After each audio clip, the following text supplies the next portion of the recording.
Hello everyone, आपका edu सर्वज्ञ में स्वागत है। कॉन्सेप्ट्स थ्रू प्रॉब्लम्स में आज इरोडोक की प्रॉब्लम नंबर 3.8 डिस्कस करेंगे। आइए देखते हैं कि प्रॉब्लम में क्या कह रहा है।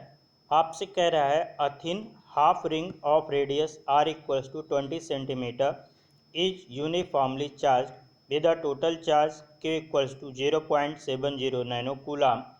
Find the magnitude of the electric field strength at the curvature centre of this half ring. तो हमें एक हाफ रिंग दिया गया है जिसकी रेडियस है कैपिटल आर, उसे हम लिख लेते हैं।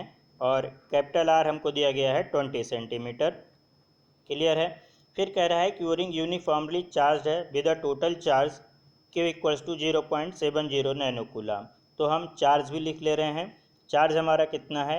Q equals to 0.70 nano coulomb. ये पॉजिटिव चार्ज इस रिंग के सरकमफेरेंस पर यूनिफॉर्मली डिस्ट्रीब्यूट है। फिर हमसे कह रहा है कि find the magnitude of the electric field strength at the curvature centre of this half ring. मतलब इस रिंग के सेंटर पे, ये हम इसको जो है कुछ नाम दे रहे हैं सेंटर को O। तो इस रिंग के हाफ रिंग के सेंटर O पर हमको इलेक्ट्रिक फील्ड स्ट्रेंथ कैलकुलेट करना है। क्लियर है। तो यहाँ पे हम देखिए हमको चार्ज दिया गया है, तो हम एक काम करते हैं, हम charge per unit length calculate कर लेते हैं, दैट इज़ लेमडा। ठीक है। तो सबसे पहले हम क्या कैलकुलेट करते हैं? Charge per unit length. Clear. तो हम charge per unit length calculate कर ले रहे हैं। Charge per unit length that is lambda, and lambda equals to will be q upon circumference of half ring। कितना हो जाएगा ये? पाई आर। क्लियर। तो ये हमारा जो है q बाई पाई आर, ये हमारा जो है चार्ज डेंसिटी हो जाएगी। ठीक है, लीनियर चार्ज डेंसिटी। तो ये हम एज इट इज़ इसको यूज कर लेंगे लेमडा के टर्म्स में। बाद में फाइनली जब हमें आंसर मिल जाएगा तो हम सारी वैल्यूज को सब्स्टिट्यूट कर देंगे। अब देखिए ये एक कॉन्टीन्यूअस जो है चार्ज बॉडी है, तो इसके लिए हम डायरेक्ट इलेक्ट्रिक फील्ड इंटेंसिटी का फॉर्मूला नहीं यूज कर सकते हैं कि दैट इज़ 1/4πε0 Q/r²। तो हम क्या करेंगे, इस रिंग में से एक छोटा सा सेगमेंट कट करेंगे। एक छोटा सेगमेंट, बहुत ही छोटा सेगमेंट, इतना छोटा कि हम उसको as a point object assume कर सकते हैं। तो ये सेगमेंट हम जो कंसिडर कर रहे हैं, ये हॉरिजेंटल से थीटा एंगल पे एक सेगमेंट कंसिडर कर रहे हैं। क्लियर। हॉरिजेंटल से थीटा एंगल पे एक सेगमेंट ले रहे हैं, एक बहुत छोटा सेगमेंट। ये जो सेगमेंट है ये सेंटर पे डी थीटा एंगल फॉर्म कर रहा है। कितना? हम ये एज्यूम करते हैं कि ये सेंटर पे जो है, सेंटर हमारा O है, ये इस सेंटर पे कितना angle? D theta angle form कर रहा है। क्लियर। तो ये एक जो सर्कुलर आर्क है और ये रेडियस हमें R दिया गया है, तो इस सर्कुलर आर्क की लेंथ कितनी हो जाएगी? R D theta. क्लियर है। अब इस इतने पार्ट में, रिंग के इतने पार्ट में, छोटे से पार्ट में कुछ छोटा सा चार्ज भी होगा, उसको हम क्या लिख ले रहे हैं? D Q. और डी क्यू इक्वल्स टू हमारा कितना हो जाएगा? Charge density, that is lambda into length. तो लेमडा आर डी थीटा, ये हमें क्या मिल जाएगा? डी क्यू मिल जाएगा। इस छोटे से सेगमेंट पे हमको चार्ज मिल जाएगा। अब ये हमने बहुत ही छोटा सेगमेंट कंसीडर किया, ये as a point charge behave करेगा। तो इस पॉइंट चार्ज की वजह से रिंग के सेंटर पे एक इलेक्ट्रिक फील्ड किधर होगी? आउटवर्ड। ठीक है, तो इस डायरेक्शन में एक इलेक्ट्रिक फील्ड होगी, और डी क्यू की वजह से जो इलेक्ट्रिक फील्ड है उसको हम क्या लिख ले रहे हैं? डी लिख ले रहे हैं। तो ये हमारा डी हुआ।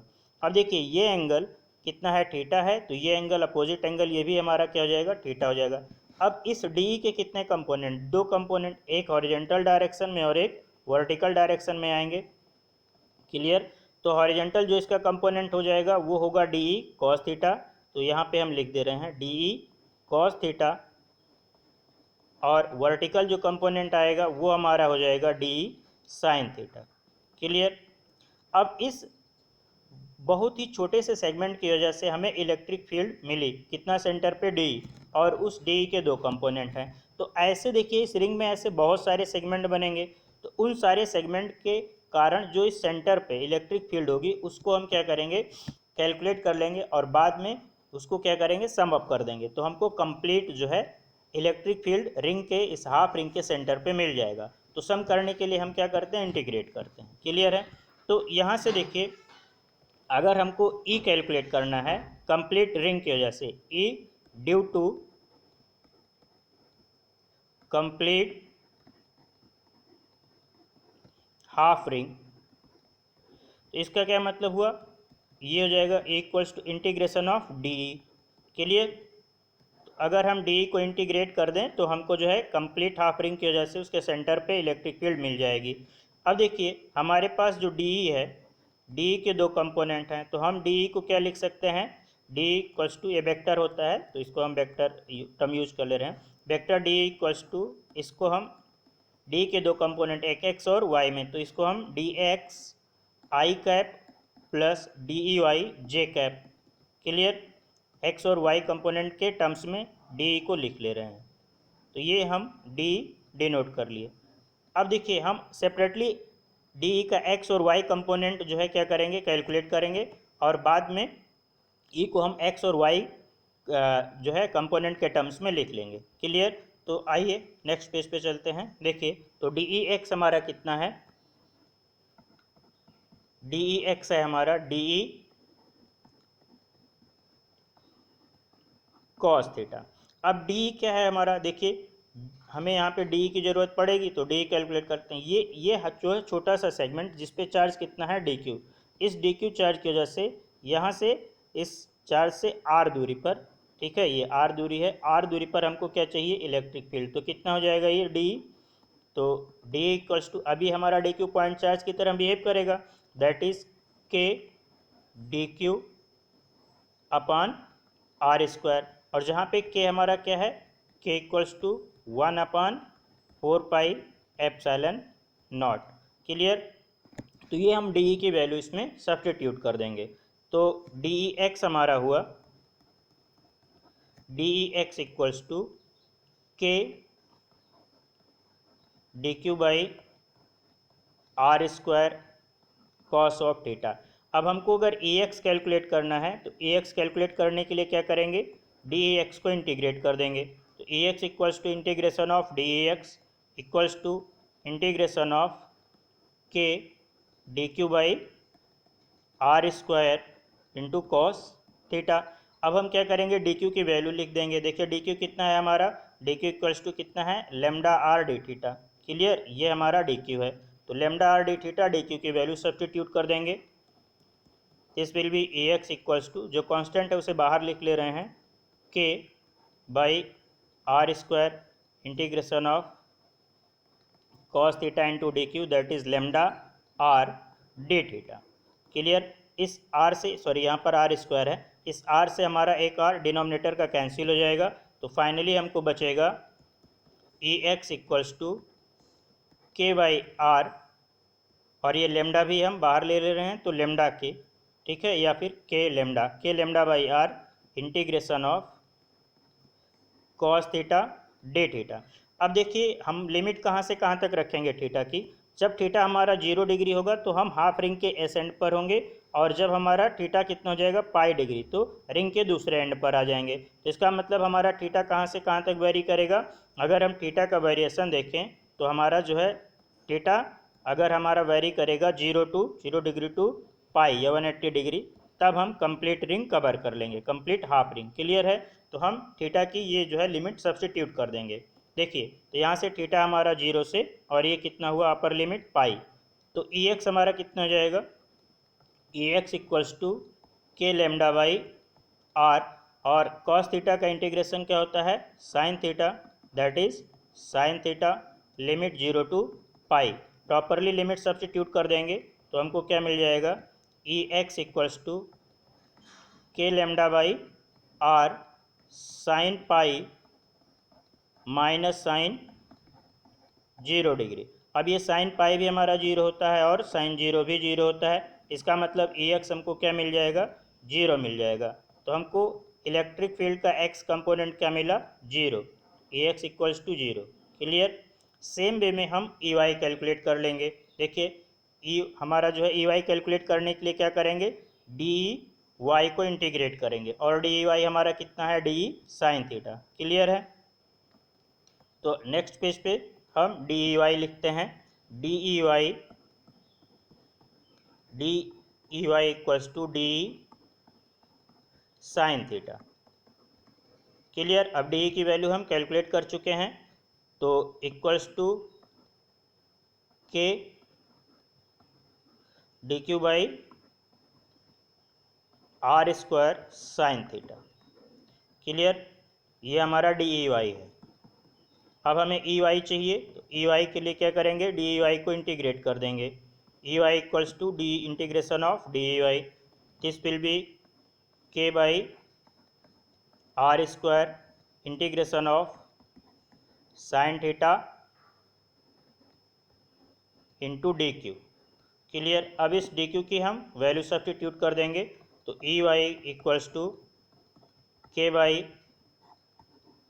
Are square integration of sine theta D Q हमारा कितना है, lambda R D theta. Clear, इस आर से डिनोमिनेटर का एक आर कैंसिल हो जाएगा, तो हमको मिल जाएगा E Y equals to K by R integration of, और ये लेमडा भी, तो K lambda by R integration of sine theta D theta, और प्रॉपर लिमिट 0 से पाई सब्स्टिट्यूट कर देंगे, तो हमें मिल जाएगा E Y equals to K lambda by R. इसे प्रॉपरली इंटीग्रेट करेंगे तो ये हो जाएगा minus of cos theta limit 0 to pi, minus हम बाहर लिख लेते हैं, this will be K lambda by R, cos of pi से सॉल्व करते हैं minus cos 0। Clear, this will be minus K lambda by R cos pi -1 और cos 0 1, that is -1 -1। Finally E Y हमको मिल जाएगा, E Y equals to 2k lambda by R. Clear, तो ये हमको ई वाई मिल चुका है। अब हमें इलेक्ट्रिक फील्ड के एक्स और वाई दोनों कंपोनेंट मिल चुके हैं, जिसमें से एक्स कंपोनेंट हमारा क्या है, 0 है।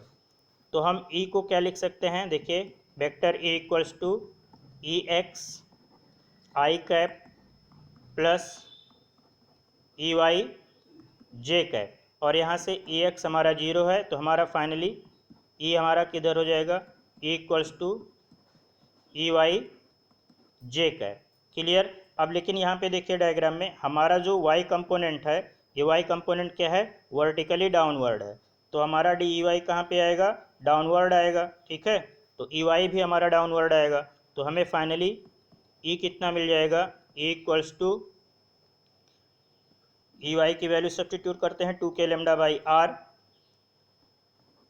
2k lambda by R into minus of J. Clear, तो ये हमें पता चला कि हमारा इलेक्ट्रिक फील्ड कहाँ पे होगा, डाउनवर्ड, अगर हम रिंग का ओरिएंटेशन जो है प्रीवियसली जैसे सॉल्व किए हैं उस तरह से रखे हैं।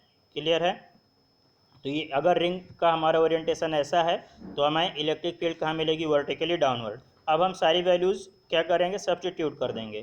क्लियर है, तो हमको मैग्नीट्यूड चाहिए, तो मॉड ऑफ ए अगर हम लिखते हैं तो this will be 2k lambda by R, K की वैल्यू सब्स्टिट्यूट करते हैं तो 2 upon 4 pi epsilon naught lambda by R, this will be 2।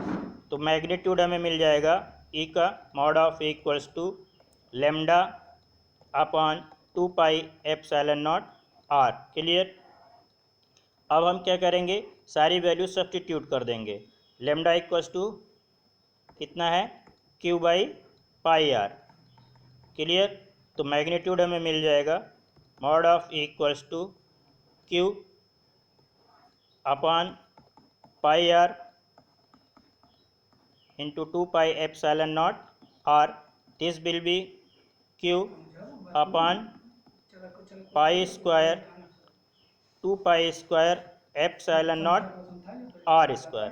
Clear है, अब हम इसमें क्या करेंगे, सारी वैल्यू सब्स्टिट्यूट कर देंगे जो कि हमको दिया गया है। क्यू इक्वल्स टू कितना है, 0.70 nanocoulomb, that is 10⁻⁹ upon 2 pi square epsilon not by R square, और आर हमको दिया गया है 20 सेंटीमीटर, दैट इज़ 20 इंटू 10⁻⁻2 का whole square.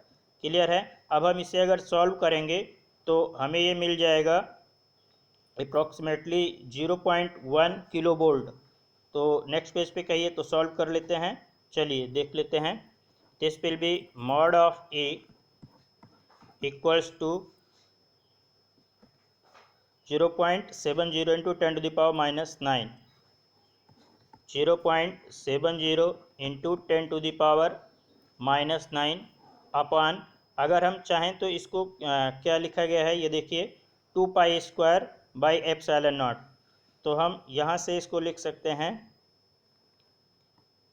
4 pi epsilon not और ऊपर 2 से मल्टीप्लाई कर देंगे into pi within bracket 20 into 10 to the power minus 2 का whole square, 20 into 10 to the power minus 2 का होल स्क्वायर। क्लियर। अब हम 1/4 पाई एप्सिलॉन नॉट की वैल्यू सब्स्टिट्यूट कर देंगे। Mod of E will be 2 into 9 into 10 to the power 9 into 0.70 into 10 to the power minus 9 upon pi की value रख दे रहे हैं 3.14 into 400 into 10 to the power minus 4। Clear. This will be mod of equals to 10 to the power 9, 10 to the power 9 will be cancel out, 2 into 9 that is 18 into 0.70 divided by 3.14 into 4 into 10 to the power minus 2। Clear। This will be 2 2 जा 4, 2 9 जा 18 and 0.35। This will be mod of E equals to 9 into 0.35 upon 3.14 into 10 to the power minus 2, और 10 to the power minus 2 numerator में जाके 10 to the power 2 हो जाएगा। इसको हम लिख सकते हैं 9 इंटू 0.35 इंटू 100 अपॉन 3.14। क्लियर है। ये अब हमारा हो जाएगा 9 5 जा 45 एंड 9 3 जा 27 and 27 and 4 31 315 upon 3.14। Clear. Decimal अगर हम हटाएंगे 00 यहाँ पे आ जाएगा। This will B approximately 100 volt पर मीटर, या फिर हम लिख सकते हैं 0.1 किलो वोल्ट पर मीटर। क्लियर। तो ये हमारा जो है फाइनल आंसर है। होपफुली आपको ये समझ में आया होगा। Thank you.